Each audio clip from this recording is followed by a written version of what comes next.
Welcome once again to the B-Sides. This week is episode number 3, and we're discussing Joseph. And we have seen on this journey with Joseph that our journeys, as his, will have detours.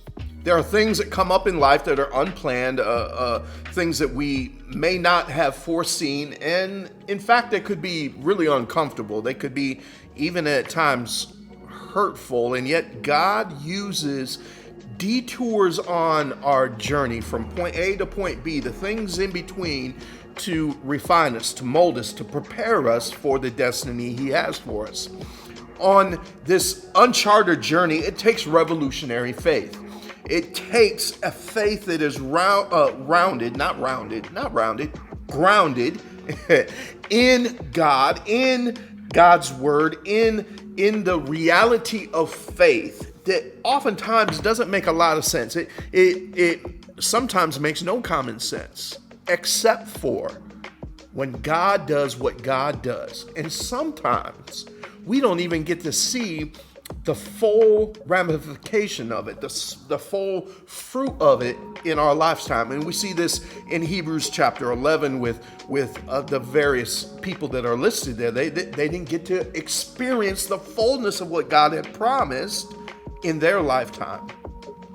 But there's detours in life, and we said that the detour's purpose, a purpose of God allowing detours in our life, is to prepare us, to prepare our character. And sometimes it gets worse before it will get better. Sometimes, like Joseph, we find ourselves in multiple detours, and it looks or can feel or it can be experientially worse before we begin to see like its purpose or begin to see some type of reasoning behind it. In those times, we can be on detours and we begin to ask the question, why?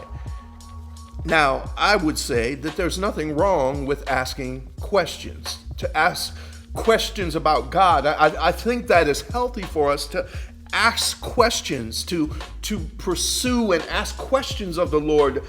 I often think about David in the Psalms where he's asking questions about God, asking questions about circumstances.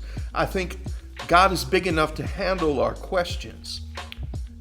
On that journey, as we question, there's a greater temptation that we have to be careful of, and that is to stop from the journey or to ignore the detours and continue on in our journey to our destination and ignore the detours. And if you are driving anywhere and you do that, you can be in a world of hurts.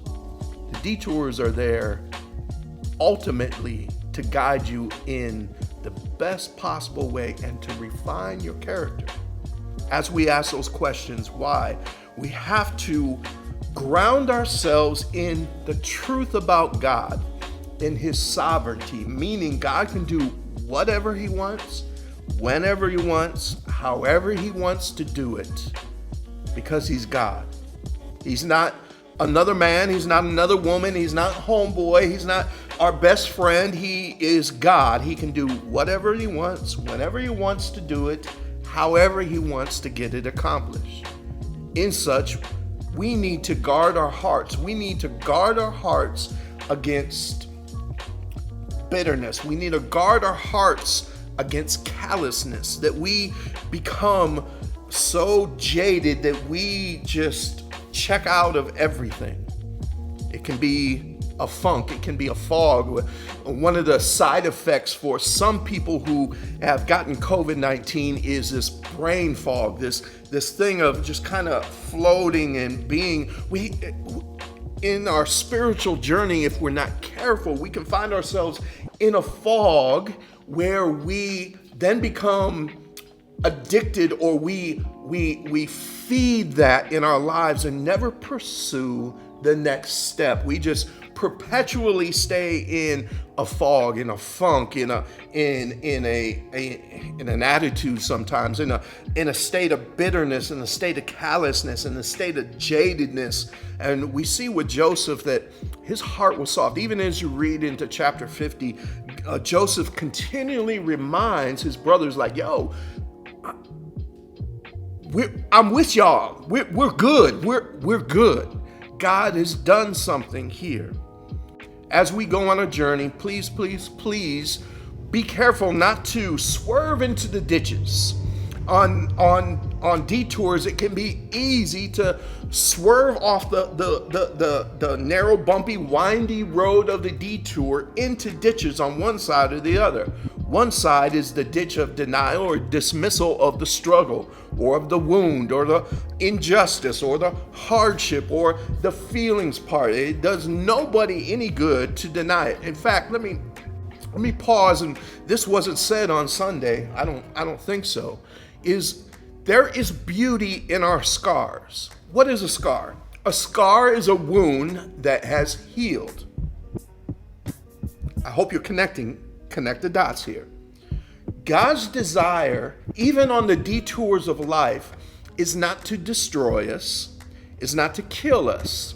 It is to prepare us and to heal us. Catch that. We see it in the life of Joseph. He had some deep wounds. He had some hardship. He had some crazy injustice happen to him. God's purpose wasn't to leave him in that, to keep him in that, to just have his life marked only by the wound, but to heal it and make a scar. A scar is something, I don't know if you can see on the camera, you can see it a little bit on my index finger. This is a finger that I cut wide open when I was a child, when I was pretty young, and it had to be stitched up. I almost lost the tip of my finger. This scar, every time I look at it, is a reminder of what took place that cut my finger like that. A scar in the wounds of life is a testimony, part of what God is doing. Maybe we've been scarred relationally. Maybe we've been scarred by parents who have treated us maybe like how Jacob treated Joseph, or Jacob had treated the other brothers, where there's been favoritism played. Maybe there's scars racially or culturally, or maybe there's been injustice done. Maybe there's emotional scars or trauma, or maybe there's financial stuff. Maybe there's just some crazy stuff of which is hard to even utter. As you allow God to heal that heart and you process it, you don't deny, you don't dismiss, you don't ignore it, but allow God to do the healing work, your scars will testify of what God is doing. The other ditch is failing to see God's hand. If we're not careful, we will miss the work of God in our lives. We'll miss that He is on a great plan of love and redemption of people who are far from Him.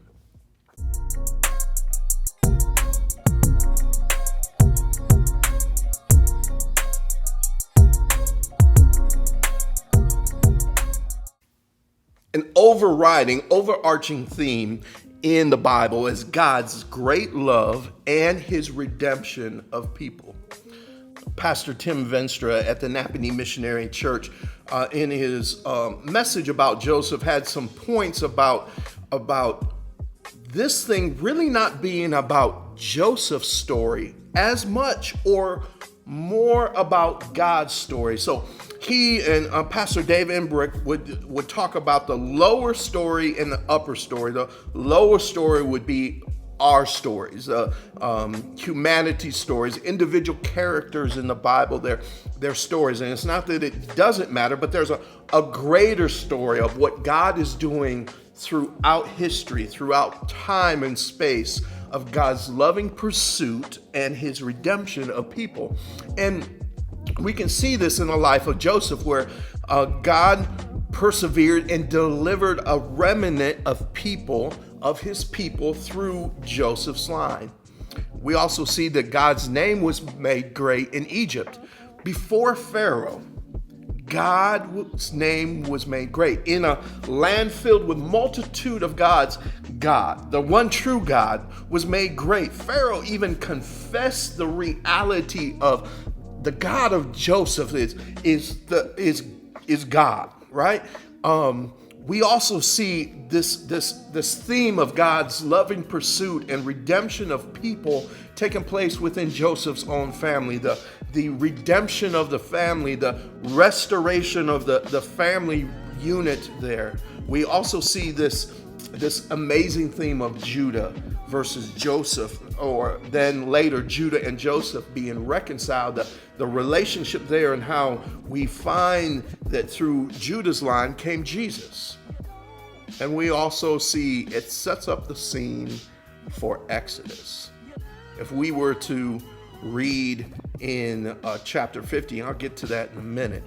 If we read in chapter 50, we see how Joseph's story is the lower story, but in a greater way, God is orchestrating things, setting up for the Exodus.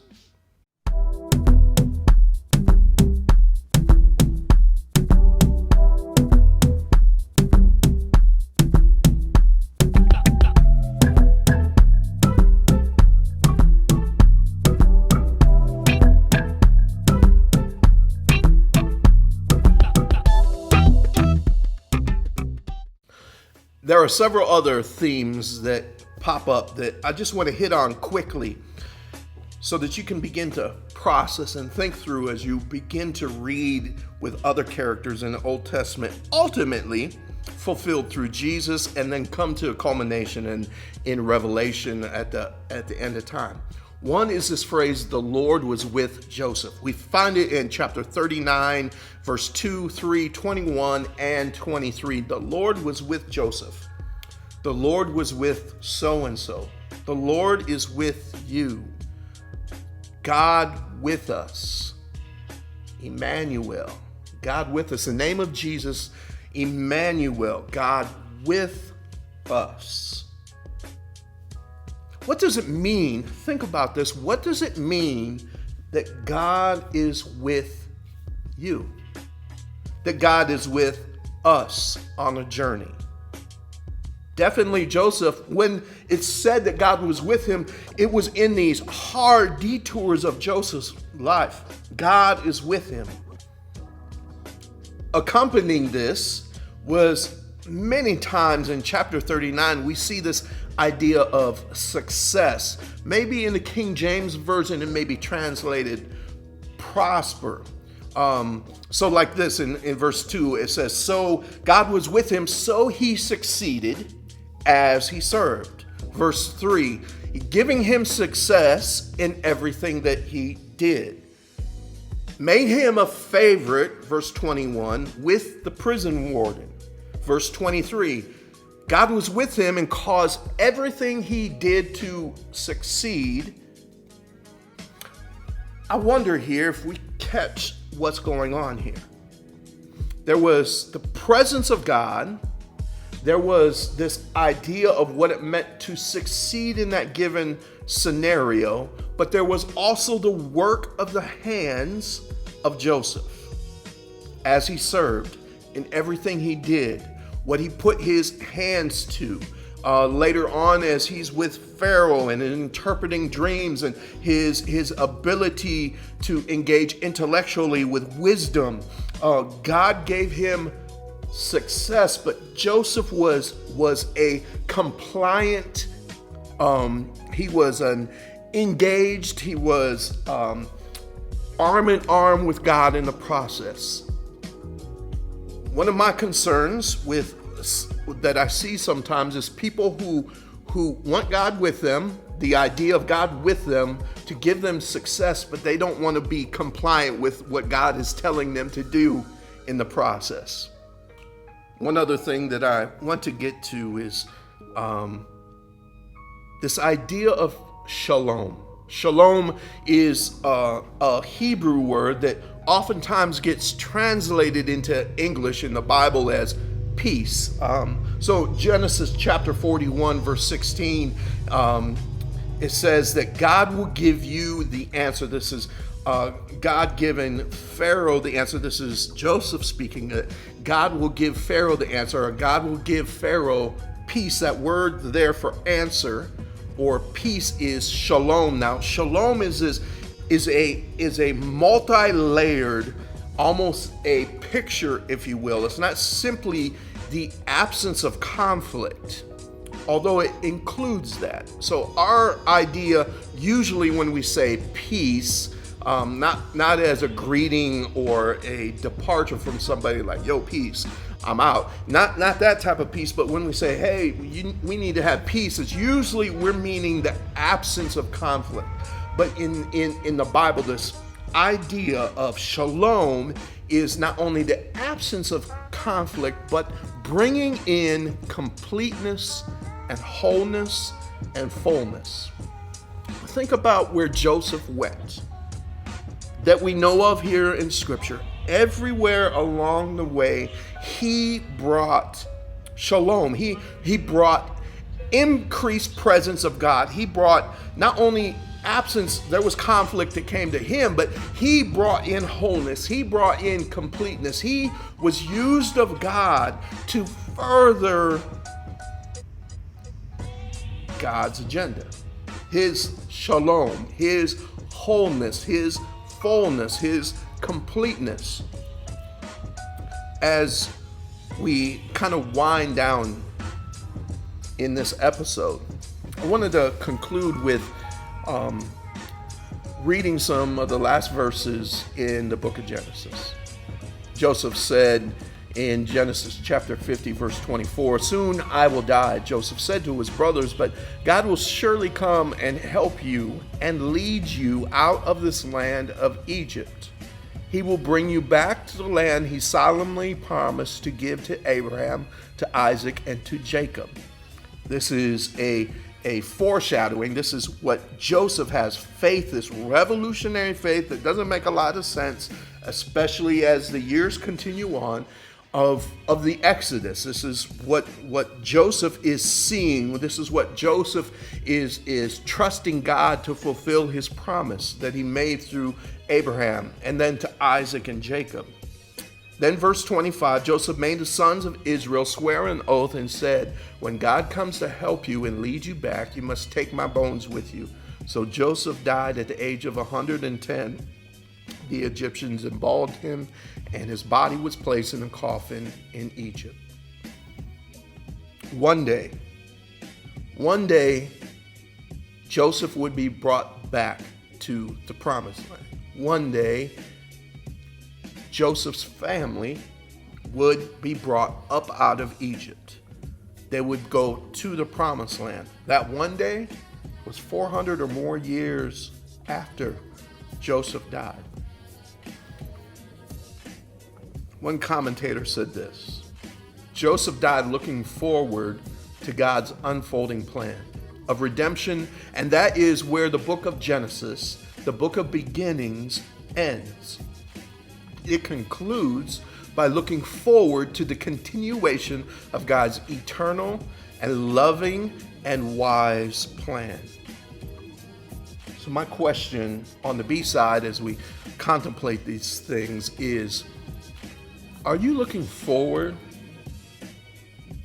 Are you looking forward to the continuation of God's plan? Joseph, of anyone, would have the right to say, I don't know about this. Those 13 years from age 17 to age 30 were traumatic, were filled with all kinds of drama and hurtful things. And yet, Joseph never lost his faith, his pursuit of God. He was always looking forward. In the middle of your journey, in the midst of the detours of life, don't give up. Don't look to the side. Don't be tempted to steer into the ditches. Don't lose track of God's hand working in your life, especially when it doesn't feel like it, when it doesn't feel good, when it doesn't make a lot of sense. Hold on to God's unchanging hand. There's help around the corner. There's deliverance coming. We don't know when that's going to be. Joseph didn't see the fulfillment, all of that, 400 years after he died. I wonder what things in our lives God is doing that he is giving us to do, that He's given us and challenging us and preparing us to act and to do and to exercise revolutionary faith that doesn't make sense, that we may not see in our lifetime, but our faithfulness, our continuing effort to the best of our abilities, though we stumble, though we have scars, though we may not understand it all, though we have times where we're discouraged, but we will dust ourselves off and we will get back up and we will embrace revolutionary faith on this uncharted journey that doesn't make sense, but we know, we look forward to what God has in store. Maybe it's not for you in this time. Maybe it's not for you and your children. It may not even be fully understand in your grandchildren. It may be great-grandchildren, great-great-grandchildren that reap a harvest of what you do today. Reap a harvest of what you do with your wounds today. Reap a harvest of what you decide to do when you're faced with detours of life, whether you're just going to bust through them and make wreck of your lives, or whether you're going to stop on the journey and let bitterness and callousness and hard-heartedness sink you in, or maybe there's other things that are there to shipwreck your faith, or you will let sin so entangle you that you stop running the race, so you stop being on a journey. Hebrews chapter 12, verse 1. I encourage you, don't stop. Brush yourself off. Get back in the game. Let's go. This is what's truly revolutionary. This is what makes a complete and radical change. It's not based upon how we feel. It's not based on circumstances of life. Though we don't ignore those, we don't base our life on those. We base it on the King of Kings and the Lord of Lords, Emmanuel, God who is with us. God bless you. See you next week on the B-side. Peace.